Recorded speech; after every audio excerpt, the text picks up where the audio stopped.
Jeremy, I'm curious what you think on this one. Midjourney founder David Holtz has admitted that the company did not receive consent for this is the number hundreds of millions of images used to train its AI image generator, outraging photographers, and artists. What's your reaction?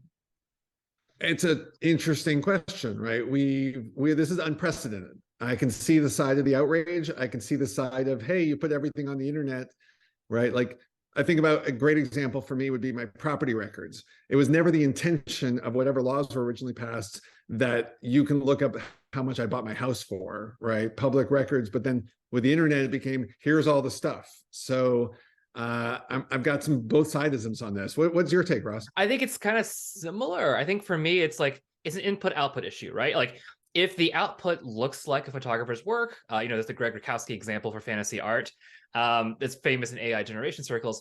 I think to me that's the bigger problem. The input, it's kind of hard when like to say, I hate to use the genie's out of the bottle, but on some level, the genie is out of the bottle on this one.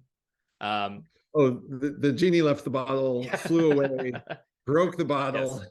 And is now, laughing at anyone who had the bottle in the first place. 100%. Yeah, I think you're on. We're both probably thinking about this similarly. I think the biggest tricky part would be there is some precedent from a copyright perspective. Like if I hand draw, Mickey Mouse and put that online and be like, here's a Mickey Mouse cartoon. There's a certain company that can come after me and be like, you're not allowed to do that because I'm copying their work.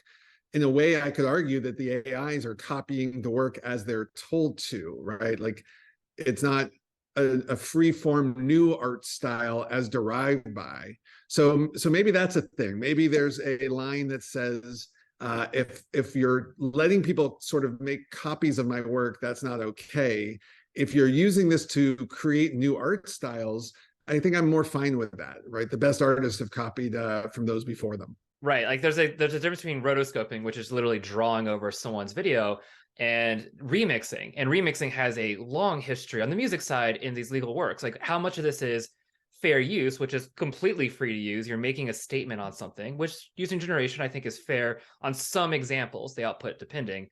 Or is there a royalty thing? Do you have to figure out which pixels, which style derived from which photograph? And if so, how do you, like, it's such a tricky situation. It's not that I am looking forward to obviously these arguments, but I am in some level looking forward to seeing how the courts decide how to compensate and fairly credit those who create these generations. Yeah, I think that's a great way to pull it all together. Is fundamentally we have to make sure that those who are creating are getting rewarded for their works. And also we are a society that's constantly moving forward and new technology impacts that at all times. And so how do we do the most good for the most people is I guess where we hope to take this. I like it. Greater good. The greater good. The everything is a remix. Something. Thank you so much, Jeremy. I always love chatting with you on this. Good times.